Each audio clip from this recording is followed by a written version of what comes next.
Advocate Sindhumol, രാഷ്ട്രീയമായ ഉദ്ദേശത്തോടുകൂടി മതത്തെയും വിശ്വാസത്തെയും കൈകാര്യം ചെയ്യുന്നവരാണ് വർഗീയവാദികൾ. അയ്യപ്പ സംഗമത്തിൽ വ്യത്യസ്തമായ നിലപാട് സ്വീകരിക്കുന്നവർ വർഗീയവാദികളാണ്. വർഗീയവാദികൾക്ക് ഒപ്പമല്ല, വിശ്വാസികൾക്കൊപ്പമാണ് CPM എന്നാണ് MV ഗോവിന്ദൻ പറയുന്നത്.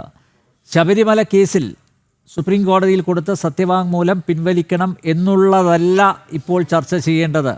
മാധ്യമപ്രവർത്തകരുടെ ചോദ്യത്തിന് മറുപടിയായി അദ്ദേഹം പറഞ്ഞത് അതാണ്.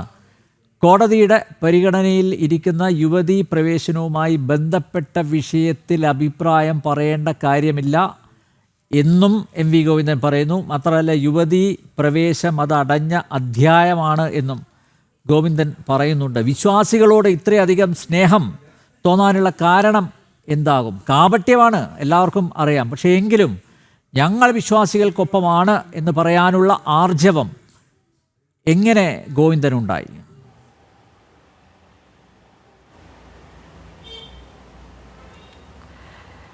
അനിൽ, എനിക്ക് ആദ്യം പറയാനുള്ളത് ഈ MV ഗോവിന്ദനോടും അദ്ദേഹത്തിൻ്റെ പാർട്ടിയോടും ഇവിടുത്തെ സർക്കാരിനോടും പറയാനുള്ളത്, EMS നമ്പൂതിരിപ്പാടിൻ്റെ കുടുംബത്തെ, അതായത് EMS നമ്പൂതിരിപ്പാട് നാസ്തികനാണെന്നാണ് വെപ്പ്. കമ്മ്യൂണിസ്റ്റാണ്, നാസ്തികനാണ്. കമ്മ്യൂണിസ്റ്റുകാർ പൊതുവെ നാസ്തികരാണെന്നാണല്ലോ പറയുന്നത്. കാറൽ മാർക്സ് പറഞ്ഞിരിക്കുന്നത് മതം മനുഷ്യനെ മയക്കുന്ന കറുപ്പാണ് എന്നാണല്ലോ പറഞ്ഞിരിക്കുന്നത്. ഏംഗൽസും മാർക്സും ഒക്കെ പറഞ്ഞിരിക്കുന്ന ആശയങ്ങളിൽ നിന്നിട്ടാണല്ലോ ഇവർ കമ്മ്യൂണിസ്റ്റുകൾ എന്ന് പറഞ്ഞുകൊണ്ട് ഇവിടെ വിപ്ലവം നടത്തുന്നത്. അപ്പോൾ EMS നാസ്തികനാണെങ്കിലും അദ്ദേഹത്തിൻ്റെ കുടുംബത്തിലുള്ളവരെല്ലാം പൂജ ചെയ്യുകയും വിശ്വാസികളുമൊക്കെ ആയിരുന്നു. അപ്പോൾ അവർ വർഗീയവാദികളാണോ? ഈ ജയരാജൻ ഉൾപ്പെടെയുള്ള ജയരാജൻ്റെ കുടുംബത്തിലുള്ളവർ, അതേപോലെ തന്നെ അദ്ദേഹം മരണപ്പെട്ടു പോയി എങ്കിലും ഈ അവസരത്തിൽ ഓർക്കാതിരിക്കാൻ വയ്യ, ശ്രീമാൻ കൊടിയേരി ബാലകൃഷ്ണൻ പൂമൂടൽ വരെ നടത്തിയ കുടുംബമാണ് അദ്ദേഹത്തിൻ്റെത്. അപ്പോൾ അവരൊക്കെ വർഗീയവാദികളാണോ? ഗോവിന്ദൻ്റെ വീട്ടിൽ തന്നെ ഗോവിന്ദൻ്റെ ആയുരാരോഗ്യ സൗഖ്യത്തിനു വേണ്ടി അദ്ദേഹത്തിൻ്റെ മക്കളും കുടുംബവും ഒക്കെ, ഭാര്യയും മക്കളും ഒക്കെ പുഷ്പാർച്ചനയും ആയുരാരോഗ്യ സൗഖ്യത്തിനു വേണ്ടിയുള്ള വഴിപാടുകളുമൊക്കെ ഏതൊക്കെ ക്ഷേത്രത്തിൽ നടത്തുന്നു? അവർ വർഗീയവാദികളാണോ? അപ്പോൾ ആരെയാണ് വർഗീയവാദി എന്ന് ശ്രീ ഗോവിന്ദൻ ഉദ്ദേശിച്ചത് എന്ന് വ്യക്തമാക്കണമെന്നാണ് എനിക്ക് ആദ്യം പറയാനുള്ളത്. പിന്നെ ഇപ്പോൾ ഇങ്ങനെ ഒരു നിലപാടുമായിട്ട് വരുന്നത് ഇവരുടെ കാൽച്ചോട്ടിലെ മണ്ണ് ഒലിച്ചു പോയിരിക്കുകയാണ്. ഇപ്പോൾ ഇത്തവണ തദ്ദേശ സ്വയംഭരണ തെരഞ്ഞെടുപ്പ് വരുന്നു. അത് കഴിഞ്ഞാൽ ഒരു 4-5 മാസം കഴിയുമ്പോൾ വരുന്ന നിയമസഭാ തെരഞ്ഞെടുപ്പ്. ഇതിൽ രണ്ടിലും ഇവിടെ കണി കാണാൻ പറ്റില്ലാത്ത രീതിയിൽ കമ്മ്യൂണിസ്റ്റ് മാർക്സിസ്റ്റ് പാർട്ടി ഒലിച്ചു പോകുമെന്ന് വ്യക്തമായപ്പോൾ അവരൊരു പുതിയ തന്ത്രവുമായിട്ട് വരികയാണ്. ഇന്ന് ഏറ്റവും കൂടുതൽ ആഭ്യന്തര കലാപം, വിശ്വാസികളുടെ ആഭ്യന്തര കലാപം കൊണ്ടിരിക്കുന്ന ഒരു പാർട്ടിയാണ് CPM എന്ന് പറയുന്നത്. ആ പാർട്ടിക്കുള്ളിൽ ഒട്ടനവധി വിശ്വാസികളുണ്ട്, ഹിന്ദു വിശ്വാസികളുണ്ട്. അവർക്ക് ഈ പാർട്ടിയുമായിട്ട് ചേർന്ന് പോകാൻ സാധിക്കാതെ അവരൊക്കെ ഓരോരോ കാര്യങ്ങൾ കൂടി ഇന്ന് പുറത്തു വന്നുകൊണ്ടിരിക്കുക, മറ്റു പാർട്ടികളിലേക്ക് ചേക്കേറിക്കൊണ്ടിരിക്കുക. അപ്പോൾ ഇവരെ പിടിച്ചു നിർത്തണമെങ്കിൽ ഇന്ന് വിശ്വാസത്തിൻ്റെ ഒരു പുകമറ സൃഷ്ടിച്ചുകൊണ്ട് ഞങ്ങൾ വിശ്വാസികൾക്കൊപ്പമാണ്, CPM വിശ്വാസികളുടെ കൂടെയാണ്, ശബരിമലയുടെ കൂടെയാണ് എന്നൊക്കെ പറഞ്ഞുകൊണ്ട് ഒരു നാടകം സൃഷ്ടിക്കുക. അതിന് ആഗോള അയ്യപ്പ സംഗമം എന്ന് പേരിടുക. എന്നിട്ട് ഇവരാരെയാണ് ക്ഷണിക്കുന്നത് ഇതിലേക്ക്? സ്റ്റാലിനെയും അതുപോലെ സ്റ്റാലിൻ്റെ മകനെയും ഒക്കെ, ഏത് ഹിന്ദുക്കളും ഹൈന്ദവതയും ഒക്കെ മലേറിയ പോലെയാണെന്ന് പറഞ്ഞ്. അപ്പം മലേറിയ എന്ന് പറയുന്ന അസുഖം കൊതുക് പരത്തുന്നതാണെന്ന് നമുക്കറിയാം. അപ്പം ഹിന്ദുക്കൾ എന്ന് പറയുന്നത് ഈ അസുഖം പരത്തുന്ന കൊതുകുകളാണല്ലേ? ഇതുപോലെ ഒരു വലിയ അസുഖം പകർത്തുന്ന, ഒരു പകർച്ചവ്യാധി പരത്തുന്ന ഒരു വർഗമാണെന്ന് പറഞ്ഞു വെച്ച സ്റ്റാലിനെയും ഉദയനിധി സ്റ്റാലിനെയും ഒക്കെ ഈ പരിപാടിയിലേക്ക് ക്ഷണിക്കുമ്പോൾ തന്നെ ഇവരുടെ മുഖം മൂടി അഴിഞ്ഞു വീണു. മറ്റൊന്ന്, ഇവിടെ സുപ്രീം കോർട്ടിൽ ഒരു അഫിഡവിറ്റ് ഇന്നുകൊണ്ട് അത് അതിൻ്റെ വഴിക്ക് പോയിക്കോട്ടെ എന്ന് പറയാതെ ശ്രീ MV ഗോവിന്ദനും അദ്ദേഹത്തിൻ്റെ പാർട്ടിക്കും ഞങ്ങൾ ഈ അഫിഡവിറ്റ് പിൻവലിക്കാൻ തയ്യാറാണ്, ഒരു വിഡ്രോവൽ പെറ്റീഷൻ നിങ്ങൾക്ക് ഫയൽ ചെയ്യാൻ സാധിക്കുമോ? യുവതീ പ്രവേശനവുമായി ബന്ധപ്പെട്ട നിങ്ങൾ ആരുടെ കണ്ണിലാണ് പൊടിയിടുന്നത്? നിങ്ങൾ ആരോടാണ് തർക്കിക്കാൻ വരുന്നത്? ഇവിടെ BJP ആഹ്വാനം ചെയ്തിട്ടോ ഒന്നുമല്ല. ഇവിടെ ലക്ഷക്കണക്കിന് സ്ത്രീകളാണ് തെരുവിലിറങ്ങിയത്. ഈ ഒരു കോടതി പോലും കയറാത്ത, ഒരു കേസ് പോലും ഉണ്ടാവാത്ത, ജീവിതത്തിൽ ഇന്ന് വരെ കോടതി എന്താണെന്ന് കണ്ടിട്ട് പോലുമില്ലാത്ത അമ്മമാരുടെ പേരിലുള്ള കേസുകൾ ഉൾപ്പെടെ ഇപ്പോഴും ഉണ്ട്. നിങ്ങൾ മുഴുവൻ പിൻവലിച്ചിട്ടുണ്ടോ? നിങ്ങളിവിടെ ആദ്യം ചെയ്യേണ്ടത് എന്താണ്? ഈ അയ്യപ്പനെതിരെ നിങ്ങൾ നടത്തിയ വിശ്വാസ നിഷേധം, അതിന് മാപ്പിരക്കുകയാണ് വേണ്ടത്. അതിന് നിങ്ങൾ ആദ്യം ഇരുമുടിക്കെട്ടുമായി 18-ാം പടി ചവിട്ടിക്കയറി ചെന്ന് മാപ്പിരക്കണം, ഭഗവാന്റെ മുന്നിൽ മാപ്പിരക്കണം. ഒരുപക്ഷെ ഇന്ന് നിങ്ങൾക്ക് ഇങ്ങനെയൊക്കെ തോന്നുന്നത് എന്തെങ്കിലുമൊക്കെ പ്രശ്നങ്ങൾ പാർട്ടിക്കുള്ളിൽ മാത്രമല്ല, നിങ്ങൾക്ക് വൈയക്തികമായിട്ടും ഈ യുവതീ പ്രവേശനത്തിന് നേതൃത്വം കൊടുത്ത പലർക്കും വൈയക്തികമായിട്ടും എന്തെങ്കിലുമൊക്കെ തിരിച്ചടികൾ ഉണ്ടാവുമെന്ന് ഞാൻ വിശ്വസിക്കുന്നു. അപ്പോൾ വിശ്വാസം എന്ന് പറയുന്നത് അചഞ്ചലമായ ഒരു വിശ്വാസത്തെ, അയ്യപ്പനോടുള്ള വിശ്വാസത്തെ, ലക്ഷക്കണക്കിന് വിശ്വാസികളുടെ ആ വിശ്വാസത്തെ തച്ചുടയ്ക്കാൻ കൂട്ടുനിന്ന ഗോവിന്ദൻ ഉൾപ്പെടെയുള്ള ഗോവിന്ദന്റെ പാർട്ടിക്കാർക്ക് ആഗോള അയ്യപ്പ സംഗമം നടത്തിക്കൊണ്ട് തദ്ദേശ സ്വയംഭരണ തെരഞ്ഞെടുപ്പും വരാൻ പോകുന്ന നിയമസഭാ തെരഞ്ഞെടുപ്പും ഈസി ആയിട്ടങ്ങ് കയറിപ്പോകാമെന്നുള്ള വിചാരമാണെങ്കിൽ അത് നടക്കില്ല തന്നെ. ഇവിടെ ജനങ്ങൾ തയ്യാറായി കഴിഞ്ഞു. ഇവിടെ ആരും പറയാതെ ഞാൻ പറഞ്ഞില്ലേ, അമ്മമാർ, സ്ത്രീകൾ തെരുവിലിറങ്ങിയ ഒരു നാടാണ് നമ്മുടേത്. അവർക്ക് അവരുടെ വിശ്വാസത്തിന് ആക്കം കൂട്ടാൻ, അവർക്ക് മനോധൈര്യം കൊടുക്കാൻ ഭാരതീയ ജനതാ പാർട്ടിയും സംഘപ്രസ്ഥാനങ്ങളുമെല്ലാം അവരോടൊപ്പമാണ് ഇറങ്ങിയത്. അല്ലാതെ ആദ്യം ഇറങ്ങുകയല്ലായിരുന്നു, അവരോടൊപ്പം ഇറങ്ങിയായിരുന്നു. അപ്പോൾ അങ്ങനെ നിന്ന എന്താണ് BJP, എന്താണ് സംഘം, എന്താണ് വിശ്വാസം എന്നൊക്കെ ഈ നാടിനെ കാണിച്ചു കൊടുത്ത BJPയെ വർഗീയവാദി എന്നാണ് നിങ്ങൾ വിളിക്കുന്നതെങ്കിൽ സത്യത്തിൽ നിങ്ങളുടെ കുടുംബത്തിലുള്ളവരെയാണ് നിങ്ങൾ ആദ്യം വിളിക്കേണ്ടത്, ശ്രീ M.V. ഗോവിന്ദൻ. അതോടൊപ്പം തന്നെ ശ്രീ പിണറായി വിജയൻ ഇവിടെ പറഞ്ഞല്ലോ, ഇതൊരു ആഗോള സാമ്പത്തിക തട്ടിപ്പിന്റെ ഒരു ഒരു കഥയാണ് ഇതിൽ കൂടി വരാൻ പോകുന്നത്. ശബരിമലയിൽ പല വിപ്ലവങ്ങളും കൊണ്ടുവരാൻ ശ്രമിച്ചു, അതൊക്കെ പാടെ തകർന്നു പോയി. ഇപ്പോൾ ഇതിന്റെ പേരിൽ ഒരു ആഗോള സാമ്പത്തിക തട്ടിപ്പ് കൊണ്ടുവന്നുകൊണ്ട് കേരളത്തിന്റെ സാമ്പത്തിക വ്യവസ്ഥയെ അങ്ങ് മെച്ചപ്പെടുത്താമെന്നുള്ള വ്യാമോഹമാണോ ഇവർക്കുള്ളതെന്നറിയില്ല. അപ്പോൾ ഇവിടെ കൃത്യമായിട്ട് ഇവിടെ ഇന്ന് പടി കയറിപ്പോയ സ്ത്രീകളെ, ബിന്ദു അമ്മിണിയെ പോലെയുള്ളവരെയും ഒന്നും കാണുന്നില്ലല്ലോ, രഹന ഫാത്തിമയൊന്നും കാണുന്നില്ലല്ലോ. നിങ്ങളവരെ സംരക്ഷിക്കുന്നുണ്ടോ? എന്ത് ഉദാര മനസ്കതയായിരുന്നു ഈ സ്ത്രീകളെയൊക്കെ അങ്ങോട്ട് 18-ാം പടി തള്ളിക്കയറ്റാനായിട്ട് ശ്രീമാൻ പിണറായി വിജയൻ കാണിച്ചത്. എന്തൊരു ചങ്കൂറ്റമായിരുന്നു.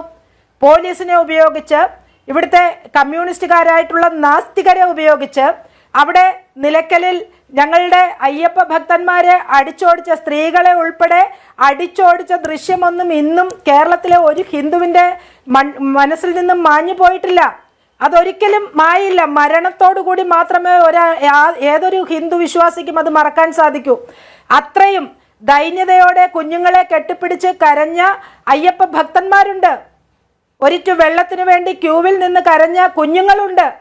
അപ്പോൾ അവരൊക്കെ ഒഴുക്കിയ കണ്ണുനീരിൻ്റെ പ്രായശ്ചിത്തം എന്നോണം നിങ്ങൾ ചെയ്യാൻ ആഗ്രഹിക്കുന്നുവെങ്കിൽ നിങ്ങൾ ചെയ്യേണ്ടത് ആദ്യമായി ഇരുമുടിക്കെട്ടുമായി, വെറുതെ അങ്ങ് കയറിപ്പോയാൽ പോരാ, മീറ്റിങ്ങിന് പോകാനല്ല പറഞ്ഞത്, ഇരുമുടിക്കെട്ടുമായി ശബരിമല 18-ാം പടി പമ്പ മുതൽ നടന്ന് 18-ാം പടി ചവിട്ടിക്കേറി ഭഗവാന്റെ മുന്നിൽ സാഷ്ടാംഗം പ്രണമിച്ച് മാപ്പ് ചോദിക്കുകയാണ് പിണറായി വിജയനും അദ്ദേഹത്തിന്റെ പരിവാരങ്ങളും ചെയ്യേണ്ടത്.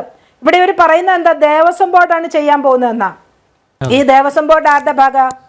ദേവസ്വം ബോർഡിന് ഈ ആജ്ഞകളും ചട്ടങ്ങളും ഒക്കെ കൊടുക്കാൻ പോകുന്നത് ആരാണ്? ശ്രീമാൻ പിണറായി വിജയനും M.V. ഗോവിന്ദനും. ഈ ചട്ടങ്ങളെല്ലാം ഉണ്ടാക്കാൻ പോകുന്നത് ആരാണ്? സർക്കാർ മാത്രമാണോ? CPM-ഉം കൂടി ചേർന്നാണ്. അപ്പോൾ മതമെന്ന് പറയുന്നത് രാഷ്ട്രീയത്തിന് വേണ്ടി ഉപയോഗിക്കേണ്ടതല്ല, മതം വ്യക്തിപരമാണ്, അത് മാറ്റി നിർത്തേണ്ടതാണെന്ന് പറഞ്ഞ നിങ്ങളുടെ കാറൽ മാർക്സും ഏംഗൽസും ഒക്കെ എവിടെയാണ്? അപ്പം ഒന്നെങ്കിൽ നിങ്ങൾ പ്രത്യയശാസ്ത്രം കമ്മ്യൂണിസം ഉപേക്ഷിച്ചു എന്ന് പറയാൻ തയ്യാറാവണം. ഞങ്ങൾ കമ്മ്യൂണിസ്റ്റുകളല്ല, ഞങ്ങൾ വിശ്വാസികളായി തിരിച്ചു വരുന്നു, ഞങ്ങൾ കമ്മ്യൂണിസ്റ്റുകളല്ല എന്ന് പറയാനുള്ള നട്ടലുണ്ടോ? അല്ലെങ്കിൽ നിങ്ങൾ കമ്മ്യൂണിസ്റ്റുകളാണെങ്കിൽ കാറൽ മാർക്സും ഏംഗൽസും ഒക്കെ പറഞ്ഞു വെച്ചിട്ടുള്ള ഇത് രാഷ്ട്രീയ ഉപയോഗത്തിനെടുക്കാതെ നിങ്ങളിപ്പോൾ ചെയ്യാൻ പോകുന്നത് ഇത് രാഷ്ട്രീയമായിട്ട് ഉപയോഗിക്കാൻ പോവുകയാണ്. ഇപ്പോൾ ഇവിടെ നമ്മൾ കണ്ടു ശോഭായാത്രയിൽ ഇന്നിപ്പോൾ കമ്മ്യൂണിസ്റ്റുകാരുടെ വലിയ തിക്കും തിരക്കുമാണ്, DYFI-ക്കാരുടെ ഒക്കെ. പകരം ശോഭായാത്ര നടത്തുന്നു. ബാലഗോകുലം വർഷങ്ങളായി നടത്തി വരുന്ന ശോഭായാത്രയ്ക്ക് ബദലായിട്ട് ശോഭായാത്ര നടത്തുന്നു. നമ്മൾ സ്വാഗതം ചെയ്ത് നടത്തിക്കോട്ടെ. ഷംസീർ പറഞ്ഞു ഗണപതി മിത്താണെന്ന് പറഞ്ഞു. ആ ഗണപതി മിത്താണെന്ന് പറഞ്ഞ ആ മിത്തിൻ്റെ ഗണേശോത്സവം കയ്യിൽ ചെഗുവേരയുടെ പടമൊക്കെ കെട്ടിയിട്ടാണെങ്കിലും സഹാക്കന്മാർ നടത്താൻ തയ്യാറായി ഇത്തവണ. അപ്പോൾ നിങ്ങൾ ഒന്നുകിൽ മുങ്ങിക്കുളിച്ച് ശുദ്ധരായി ഇതിലേക്ക് വരൂ. ഈ ഹിന്ദുത്വവാദി എന്നൊക്കെ പറയുന്ന, അല്ലെങ്കിൽ എന്താണ് ഹിന്ദുത്വം എന്ന് യഥാർത്ഥത്തിൽ മനസ്സിലാക്കിയിരിക്കുന്ന വിശ്വാസികൾ ആരാണെന്ന് മനസ്സിലാക്കിയിരിക്കുന്ന ഞങ്ങളിലേക്ക് വരൂ. അല്ലെങ്കിൽ നിങ്ങൾ കമ്മ്യൂണിസ്റ്റുകളായിട്ട് മാറി നിൽക്കൂ. നിങ്ങളുടെ പണി ഇതല്ല. നിങ്ങൾ ഉള്ളവനെയും ഇല്ലാത്തവനെയും ഒക്കെ കണ്ടെത്തി അവരെ നന്നാക്കാൻ നടക്കൂ. വിശ്വാസികളെ കണ്ടെത്തി അവരെ നന്നാക്കാൻ നടക്കേണ്ട ധാർമ്മിക ഉത്തരവാദിത്വം നിങ്ങൾക്കാരും തന്നിട്ടില്ല. കമ്മ്യൂണിസമാണ് നിങ്ങളുടെ വിഷയമെങ്കിൽ നിങ്ങൾ ഉള്ളവനും ഇല്ലാത്തവരും വേണ്ടിയിട്ട് അവിടെ നിന്ന് പടപൊരുതൂ. അല്ലാതെ വിശ്വാസികളുടെ കാര്യത്തിൽ ആരാധനാക്രമങ്ങളിൽ ഇവിടെ ആരാധനാക്രമം അല്ലെങ്കിൽ അയ്യപ്പ സംഗമങ്ങൾ, ഭഗവാനുമായി ബന്ധപ്പെട്ട കാര്യങ്ങൾ ഒക്കെ നിശ്ചയിക്കാൻ ഇവിടെ സന്യാസി സമൂഹമുണ്ട്, ഒരുപാട് ആ മേഖലകളിലുള്ളവരുണ്ട്, ഇവിടെ ആ വിശ്വാസികളിൽപ്പെട്ട ഉത്തമ ശ്രേഷ്ഠന്മാരുണ്ട്, അവരൊക്കെ നിശ്ചയിച്ചോളും. കമ്മ്യൂണിസ്റ്റുകൾ എന്തിനാണ് ഈ ആവശ്യമില്ലാത്ത കാര്യം ചെയ്യാൻ വരുന്നത്? വിമർശനങ്ങൾ ഉയരുമ്പോൾ സാധാരണ CPM നേതാക്കന്മാർ അല്ലെങ്കിൽ ഇടതുപക്ഷത്തെ നേതാക്കന്മാർ അവർ മറുപടി പറയുന്നത് അവരൊരൊറ്റ ചോദ്യമേ തിരിച്ച് ചോദിക്കുകയുള്ളൂ. അതായത് ഈ ഹിന്ദുക്കളുടെ കുത്തക BJPക്ക് പതിച്ച് നൽകിയിട്ടുണ്ടോ, അല്ലെങ്കിൽ RSSന് പതിച്ച് നൽകിയിട്ടുണ്ടോ? ഹിന്ദുക്കളിൽ മഹാഭൂരിപക്ഷം ഞങ്ങളോടൊപ്പമാണ് നിൽക്കുന്നത്. അപ്പോൾ സ്വാഭാവികമായി അവർ ഞങ്ങളുടെ പ്രസ്ഥാനത്തിൽ അടിയുറച്ച് വിശ്വസിക്കുന്നു. ആ ഹിന്ദുക്കളുടെ കുത്തകാവകാശം ആരാണ് BJPക്ക് അല്ലെങ്കിൽ RSSന് പതിച്ച് നൽകിയത് എന്നൊരു ചോദ്യമാണ് സ്ഥിരമായി ഇത്തരം വിമർശനങ്ങൾ ഉയരുമ്പോൾ അവർ ആവർത്തിച്ച് ചോദിക്കാറുള്ളത്.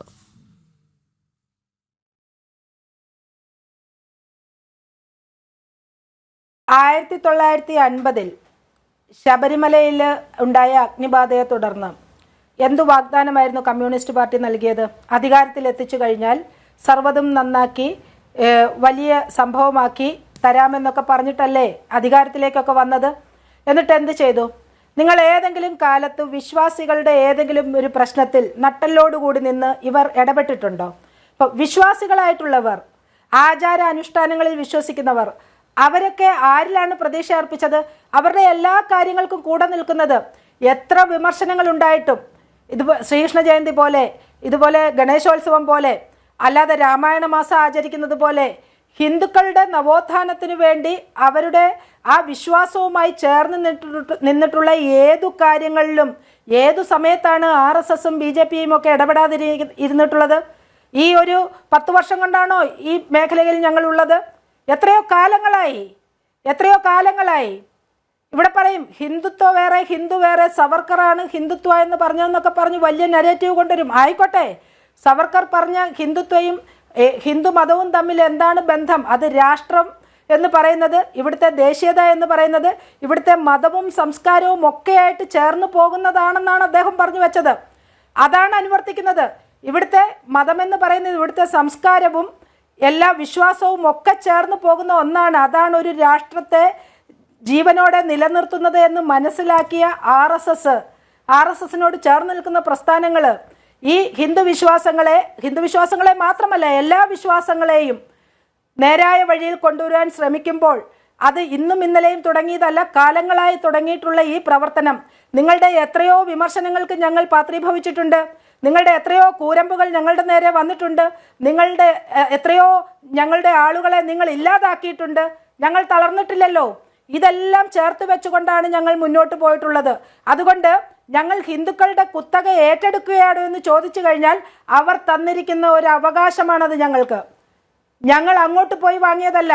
ഞങ്ങൾ കാഴ്ചവെച്ച ഞങ്ങളുടെ പ്രകടനം അല്ലെങ്കിൽ പ്രവർത്തനം ഒക്കെ കണ്ടുകൊണ്ട് നിങ്ങളെ വിശ്വസിക്കാം, നിങ്ങളെ മാത്രമേ ഇത്തരം കാര്യത്തിൽ വിശ്വസിക്കാൻ സാധിക്കൂ എന്ന് പറഞ്ഞുകൊണ്ട് ഒരു വലിയ വിഭാഗം, ഹിന്ദു എന്ന് പറയുന്ന വിഭാഗം, വിശ്വാസി സമൂഹം അവർ ഏറ്റെടുക്കുകയാണ് ചെയ്തത്. BJP ആകട്ടെ, RSSനെ ആകട്ടെ, സംഘപരിവാർ പ്രസ്ഥാനങ്ങളെ ആകട്ടെ, ഇവിടുത്തെ വിശ്വാസ സമൂഹം ഏറ്റെടുക്കുകയാണ് ചെയ്തത്. ഇന്നും പോയി ഒരു അഭിപ്രായ സർവേ നടത്തൂ. ധൈര്യമുണ്ടോ ഗോവിന്ദന്? പൊതുസമൂഹത്തിലിറങ്ങി CPMകാർ ഒരു അഭിപ്രായ സർവേ നടത്തൂ.